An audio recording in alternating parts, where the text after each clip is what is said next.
Bonjour de Naples Fantastique. Je vous invite à découvrir Sorrente, terre de sirènes, d'histoires, de panoramas enchanteurs, de monuments et de parfums uniques. Située à 50 km au sud-est de Naples, on y arrive en voiture avec l'autoroute E45, sortie Castellammare di Stabia, puis la Strada Statale 145 longe la côte jusqu'à Punta Scutolo, d'où la vue s'étend sur Meta di Sorrento, Piano di Sorrento, Sant'Agnello, jusqu'à Sorrente et dans le fond Capri. Les autres solutions sont l'aliscafo ou le train. Le nom de Sorrente viendrait du latin Surrentum, de la forme grecque qui signifie confluent et rappelle la confluence des eaux qui descendent des vallées vers la mer. Mais l'étymologie populaire voudrait que cela provienne de Sirenide, les créatures légendaires, les sirènes, qui attiraient les navigateurs avec leurs chants afin qu'ils s'échouent contre les écueils. Sorrente, dès le XVIIIe siècle, a été une grande étape du grand tour des pays nordiques, dont les intellectuels et les nobles allaient à la recherche d'inspiration. Des personnages comme Byron, Goethe, Wagner, Dickens et Nietzsche en ont fait partie. Voici un bref itinéraire piétonnier qui part de la Piazza Tasso, ancienne Piazza Castello, et qui porte le nom du célèbre écrivain sorrentin. Au centre, une statue de Sant'Antonino Abate, protecteur de la ville dont la fête est une date bien connue, le 14 février. À la période des fêtes de fin d'année, un immense sapin est érigé. Sur la place, sous les nombreux drapeaux, partent les tours en petits trains à la découverte de Sorrente. Sur la droite, l'entrée majestueuse de l'hôtel Excelsior Vittoria, né en 1836 et géré actuellement par la 6e génération de la famille Fiorentino. Le grand hôtel Excelsior Vittoria doit son nom à 3 bâtiments donnant sur la falaise. La Vittoria de 1834, la Rivale de 1882, la Favorita du début du XXe siècle. Le parc que nous traversons jusqu'à l'entrée de l'hôtel est parsemé d'orangers et de fleurs aux couleurs variées. Qui loge dans cet hôtel, et cela a été mon cas, est traité royalement tout comme les illustres personnages qui y ont séjourné. La princesse Sissi, Catherine de Russie, la famille royale de Suède, Wagner, Strauss, Marilyn Monroe, Sophia Loren, mais aussi 2 immenses protagonistes de la musique italienne, Enrico Caruso et Lucio Dalla. Le ténor, dont la suite est encore à la disposition des hôtes, y a vécu les derniers mois de sa vie. La suite Caruso est l'une des 86 chambres de l'hôtel. La suite correspond à la dernière file d'arcades dans le bâtiment situé à gauche. La salle pour le petit déjeuner possède une fresque unique. Quant au service, irréprochable, il a contribué à l'obtention de la 2e place dans le Travel and Leisure, catégorie Top 10 Italy Resort Hotels en 2020. En 1986, Lucio Dalla, suite à une panne de son bateau, séjourna à l'hôtel et ainsi, il composa en une seule nuit la chanson dédiée à Caruso, qui est un hymne à l'amour et à la beauté du lieu. Qui dove il mare luccica e tira forte il vento, su una vecchia terrazza davanti al golfo di Sorrento. Te voglio bene assai, ma tanto tanto bene sai, è una catena ormai che scioglie il sangue d'in te vene sai.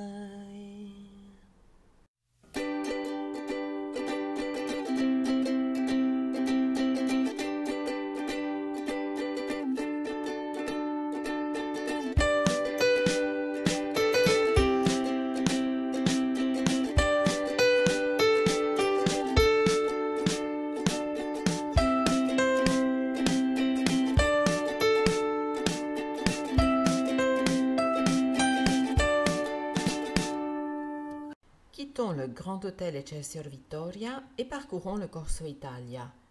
Rue piétonnière, bordée de beaux magasins. Sur le côté gauche, le campanile de la cathédrale est caractéristique, car situé à 50 mètres du Duomo. Il s'élève sur 4 niveaux et présente des couleurs vives. Il est surmonté par une grande horloge décorée de carreaux en céramique. Il faut rentrer dans la cathédrale, dont l'entrée est réalisée en marqueterie, art typiquement sorrentin. Elle est dédiée aux saints Filippo et Giacomo. À gauche, en entrant, sa crèche napolitaine est caractéristique et date du XVIIIe siècle. La statue de la Madonna del Rosario, quant à elle, trône sur l'autel majeur. Admirez la peinture qui recouvre le plafond de la nef, les chapelles richement décorées et la chaire qui est décorée d'un bas-relief représentant le baptême de Jésus. Continuons à parcourir le Corso Italia jusqu'au restaurant O Parrucchiano, fondé en 1868 par Antonino Ercolano, un séminariste qui s'était donné à l'art de la cuisine au séminaire. Il créa une petite trattoria qu'il appela la Favorita. Les 2 pièces étaient fréquentées par ses amis qui commencèrent à appeler le lieu O Parrucchiano, qui signifie curé, car il avait abandonné sa vocation sacerdotale pour la cuisine. N'ayant pas eu d'héritier, il a cédé la trattoria à son neveu Giuseppe Maniello, qui a donné la notoriété au restaurant. Les personnages célèbres ont presque tous goûté aux plats traditionnels et délicieux, dont les cannelloni, qui ont été inventés dans ce restaurant il y a plus de 100 ans, les gnocchi alla sorrentina et d'autres spécialités qui exaltent les parfums méditerranéens. Depuis 4 générations, la famille vous accueille dans un paradis enchanté à découvrir après avoir monté l'escalier. En sortant du restaurant, reprenons le Corso Italia vers la gauche jusqu'à la Villa Fiorentino. Antonino Fiorentino et Lucia Cuomo, son épouse, dans les années 30, fabriquaient des mouchoirs brodés. Ils décidèrent de créer cette villa pour recevoir leurs clients prestigieux. Ils choisirent un style présent dans les revues américaines. Les 10 000 mètres carrés comprennent aussi un magnifique jardin décoré de roses, de camélias et d'agrumes. Dans le jardin ont lieu aussi des mariages civils et dans la villa se déroulent des expositions temporaires et des concerts en été. Maintenant, retournons sur nos pas et empruntons Via Tasso à gauche face au campanile de la cathédrale, jusqu'à une ruelle étroite bordée de nombreux petits commerces, magasins d'artisanat local. Il s'agit de Via San Cesareo que nous suivons sur la droite. À mi-chemin, il Sedile Dominova attire notre attention. Ce fut le siège d'une partie de la noblesse sorrentine, puis au XIXe siècle, un lieu où une association procurait les premières formes de mutualisme. La coupole est revêtue de majolique. Ce que l'on remarque principalement à l'entrée est l'écusson de la ville de Sorrente. Un peu plus loin, sur la gauche, notre regard est attiré par le magasin Scotti, qui expose savons, parfums, objets d'artisanat local, nappes, napperons. Il y en a vraiment pour tous les goûts et le jaune du citron est roi dans cette boutique incontournable. Nous sommes très bien accueillis par un couple de Sorrentins. Vous pouvez vous recommander de Naples fantastiques. Après avoir fait nos achats, nous reprenons Via San Cesareo, puis la première à gauche, Via degli Archi. Ensuite, à droite, Via Santa Maria delle Grazie, jusqu'à la place Sant'Antonino, bordée par la mairie de Sorrente et la basilique de Sant'Antonino, très belle à l'intérieur. Il ne faut pas oublier de voir la crypte, soutenue par 8 colonnes en marbre. Sous le porche d'entrée, l'os du cétacé pour lequel est attribué le miracle de Sant'Antonino. En effet, on raconte qu'un jour, tandis que les pêcheurs étaient au large, les enfants jouaient sur la plage. Un cétacé apparut, sans doute une baleine. Elle avala un petit garçon, Pasqualino. Antonino était alors abbé. Il fut appelé et ordonna à la baleine de restituer le petit enfant.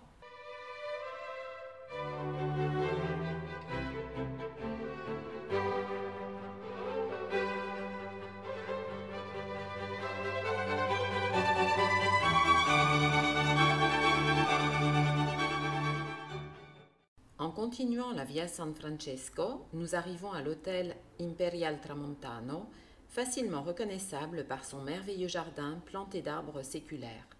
Ancienne maison privée, devenue hôtel en 1812, c'est un lieu où ont séjourné des auteurs célèbres, dont Shelley, Lamartine, Musset et Leopardi. En 1902, depuis la terrasse de l'hôtel a été composée la célèbre chanson Torna Sorrento. Vide mare quanto è bello, spira tanto sentimento, come tu a chi tiene mente, cacetato fai sunnar. Une belle sculpture de Saint François indique quant à elle la proximité du couvent de San Francesco. L'église de San Francesco est très belle. Nous entrons et admirons ses nombreux marbres polychromes et la peinture sur l'autel qui représente San Francesco.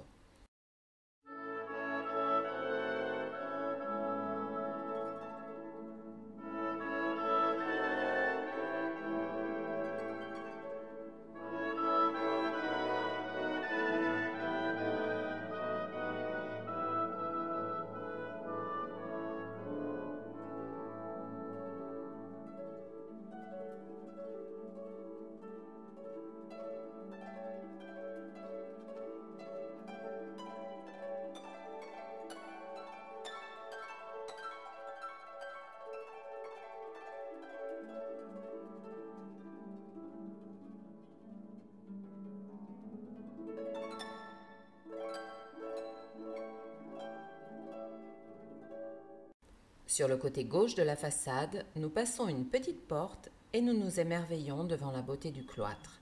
Les colonnes ne sont pas toutes identiques. C'est un havre de paix où le soleil joue avec les couleurs des bougainvilliers de couleur fuchsia, avec un arbre au branchage très expressif. Le campanile de l'église, quant à lui, resplendit au coucher du soleil. En été, des concerts et des expositions temporaires s'y déroulent. Pour terminer notre promenade, admirons le golfe de Naples. Naples, Procida, Ischia, la silhouette du Vésuve, la magnificence et la grandeur. Et qui sait, si vous êtes compositeur, l'inspiration vous permettra peut-être de composer une chanson inoubliable depuis la terrasse de la Villa Comunale, où il ne faut absolument pas oublier d'admirer la magnifique sculpture de la mère et l'enfant. Je vous propose maintenant d'admirer un pot-pourri de photos sorrentines en attendant le plaisir de vous y accueillir. J'espère que cette promenade vous a plu. Je vous rappelle que vous pouvez aussi visiter la ville de Sorrente avec les guides interprètes nationaux que vous pouvez réserver sur notre site www.naplefantastique.com. Merci pour votre fidélité. Inscrivez-vous à ma chaîne YouTube et commentez si vous voulez.